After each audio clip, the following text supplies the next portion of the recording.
Silicon Valley Bank, Silvergate, Signature Bank e Credit Suisse. O que está acontecendo com os bancos aí fora? A pedido de vários clientes, seguidores, eu estou colocando esse conteúdo aqui para te atualizar das últimas informações sobre esses bancos. Hoje é dia 16/3 e eu peguei toda a atualização até agora. Então fica até o final para você ficar atualizado do que está acontecendo com os bancos aí fora. Meu nome é Rafael Rodrigues, sou assessor de investimentos, planejador financeiro e o objetivo do meu trabalho é te ajudar a ter mais tranquilidade financeira. Portanto, hoje você vai aprender o que aconteceu com os bancos aí no mundo, como ficam os bancos digitais em tudo isso, eu sei que muita gente está preocupado, e o que o Brasil tem a ver com isso, né? O que vai interferir aqui e será que a gente vai ter uma crise igual a 2008? Então fica até o final para você ficar atualizado sobre esses assuntos. Então, para a gente começar esse conteúdo, o que aconteceu com o Silicon Valley Bank na última semana?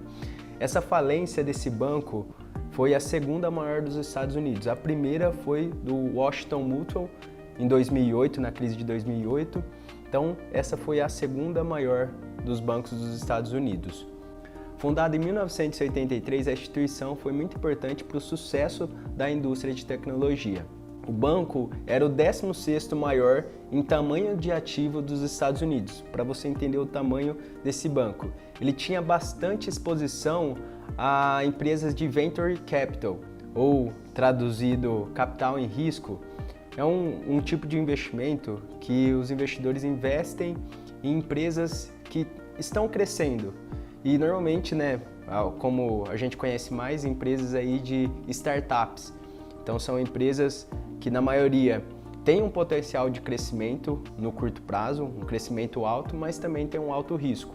E esse banco era o banco preferido das empresas de tech, para você ter uma ideia. Então, segundo especialistas, em 2020 e 2021, onde os juros estavam bem baixos, esse banco cresceu muito. Por quê? Nessa época, teve um crescimento das empresas de tecnologia.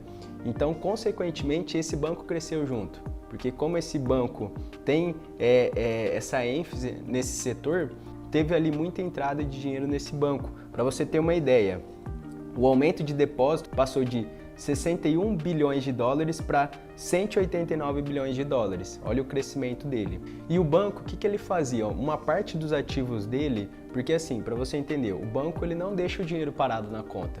O banco ele está emprestando, ele está investindo, ele está trabalhando aquele dinheiro. E parte dos investimentos daquele banco, ele direcionava para o investimento mais seguro dos Estados Unidos, os títulos públicos americanos. Mas o que aconteceu? Quando o banco fez esse investimento no título público americano, lá eles utilizam muito o título pré-fixado, com uma taxa fixa. Os juros americanos estavam perto de zero. Vou deixar aqui na tela o gráfico do crescimento dos juros americanos. Então eles conseguiram ali uma taxa um pouco mais de 1% ao ano. E aí eles precisaram colocar mais prazo nos títulos para conseguir uma rentabilidade. E eles fizeram dois tipos de investimento.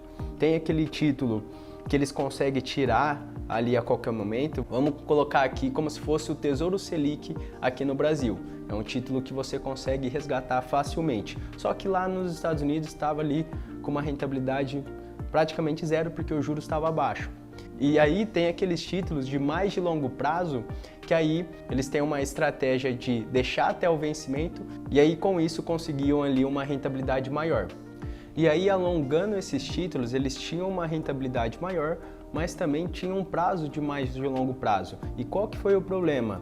Quando eles fizeram esse investimento, a taxa de juros americana estava praticamente zero. E aí subiu de 0,25 para 4,75 num período curto de tempo. E aí o que aconteceu? Esses títulos têm marcação a mercado. A marcação a mercado, basicamente, você consegue ver o preço do título até o vencimento dele. E aí quando você pensa em vender antecipadamente, o título vai valer o que está sendo negociado naquele dia.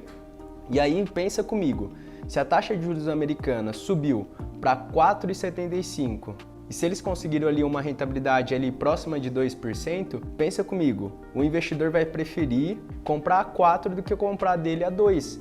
Então só nisso eles já teriam ali prejuízo na marcação a mercado. E aí nesse mesmo tempo, como o Fed, que é o Banco Central americano, começou a elevar os juros lá, as startups também começaram a sentir. Por quê? As startups precisam ali de muito capital. E aí, com os juros altos, as pessoas querem correr menos riscos. E aí começou a ter menos investimentos nessas empresas. E aí, o que elas precisavam fazer para conseguir manter a operação? Começou a queimar o caixa, ou seja, pegar ali o dinheiro do banco para continuar operando. E aí, com isso, a operação do banco começou a ser afetada, porque tinha muita gente sacando do que depositando. E era um banco que tinha poucos clientes com muito capital. E além disso, o banco anunciou um follow-on, ou seja, ele queria ali colocar mais ações do banco à venda para captar ali um pouco mais de 2 bilhões de dólares. E isso fez que despertasse no mercado uma preocupação em relação à solidez do banco, porque ele vendeu os títulos americanos com prejuízo e ainda queria ali vender as ações dele para conseguir se capitalizar e conseguir continuar operando. Então isso já preocupou os investidores.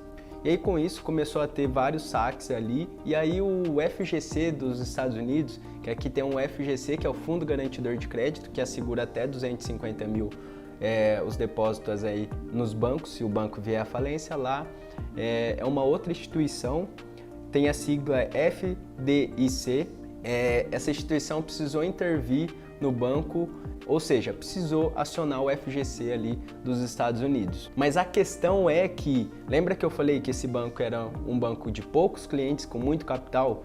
90% dos depósitos eram acima de 250 mil dólares, ou seja, o estrago iria ser grande. E para ajudar, o Signature Bank ele foi fechado também na sequência de falência dos bancos. E aí isso preocupou o governo americano. E aí o que ele fez? Junto com ali o Tesouro americano, o Banco Central americano e o FGC deles, eles anunciaram uma linha de crédito de 25 bilhões para os bancos, para caso eles precisassem de liquidez, eles terem ali uma linha de crédito para conseguir honrar. Por quê? Quando acontece isso é igual uma sequência de dominó. Um banco quebra e começa a quebrar principalmente os menores, porque as pessoas não querem correr risco. Então elas tiram dinheiro ali do banco menor e colocam no banco grande para ter mais segurança. E aí, para não acontecer isso, o que o governo americano fez? Disponibilizou essa linha de crédito para não acontecer uma quebra geral de sistema. E além disso, nessa segunda-feira, dia 13/3/2023,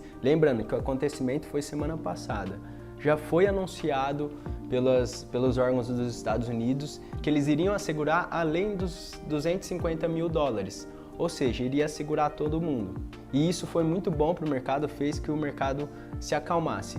E lembrando, com esse acontecimento, não só os bancos americanos, os bancos aí fora começaram ali ter também oscilação de preço das ações, porque isso preocupa, né, o mercado. Um banco grande quebra e aí leva outro banco a quebrar, então isso leva a uma insegurança do investidor.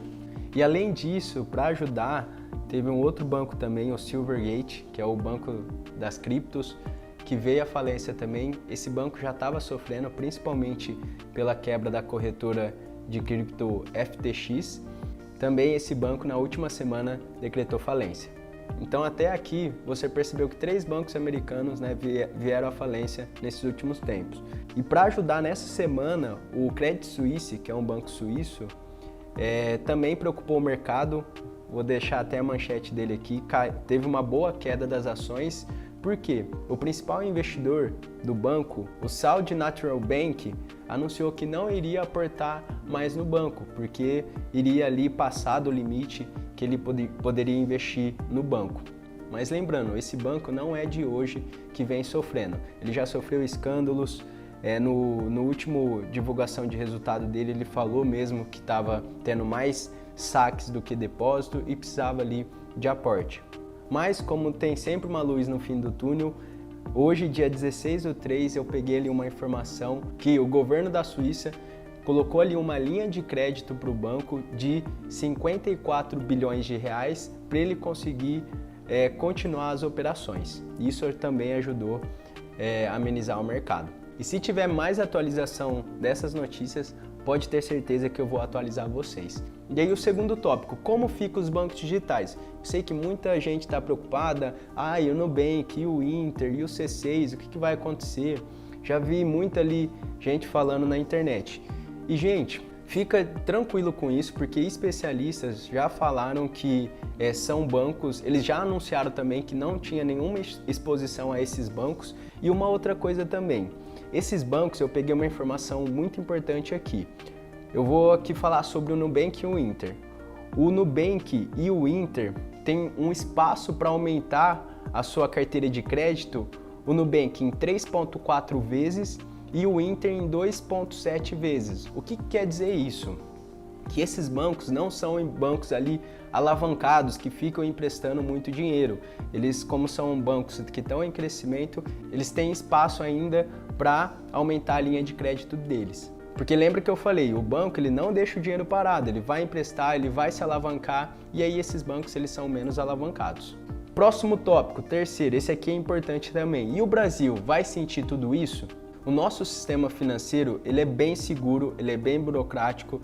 Isso ajuda a gente ter mais segurança em relação ao sistema financeiro nacional. Só que com tudo isso que aconteceu, esses 3 bancos dos Estados Unidos quebrando, isso pode, segundo especialistas, impactar como que vai ser a direção da taxa de juros daqui para frente.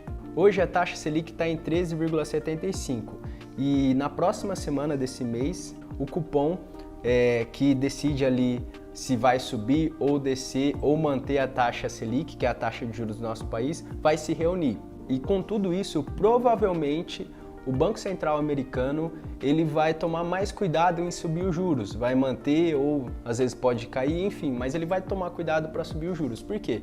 Quando sobe os juros, acaba desacelerando a economia. Por que eles fazem isso? Porque desacelerando a economia, o consumo diminui, os preços diminuem, a inflação diminui. Só que com tudo isso, quando sobe os juros, as empresas enfrentam mais dificuldade, o crédito está mais caro e com isso, como vocês viram, pode ter quebra de instituições e tudo mais.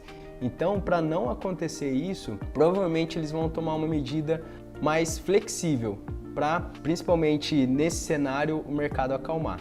E se o Banco Central americano fizer isso, o nosso Banco Central vai ter espaço segundo especialistas, de começar a ter cortes na taxa de juros.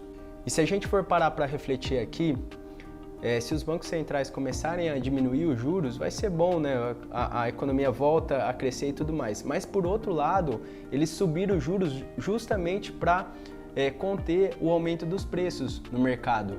E aí, se eles fizerem isso agora, a gente pode ter problema com a inflação mais para frente. Mas, como eu falo, às vezes eles precisam fazer uma medida para não piorar a situação. Então, nesse tópico, você percebeu que mesmo acontecendo tudo isso lá fora, o Brasil acaba sendo menos impactado. Agora indo para o próximo tópico, uma dúvida que também eu recebi bastante, será que teremos uma crise igual a 2008?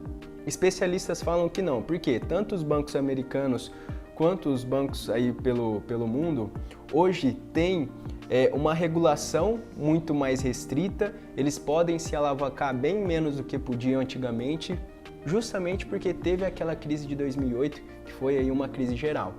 E aí, por questão de ter mais restrição, de poder se alavancar menos, o risco também diminui, E diminui o risco de ter uma crise igual teve na crise de 2008 do subprime. E se você quer saber mais dessa crise de 2008, se você quiser que eu faça um vídeo falando mais sobre isso, o que aconteceu, tem até um filme, que fala sobre essa época, deixa aqui nos comentários e qualquer atualização desse conteúdo que eu coloquei aqui hoje, eu vou passar para vocês. Muito obrigado e até a próxima!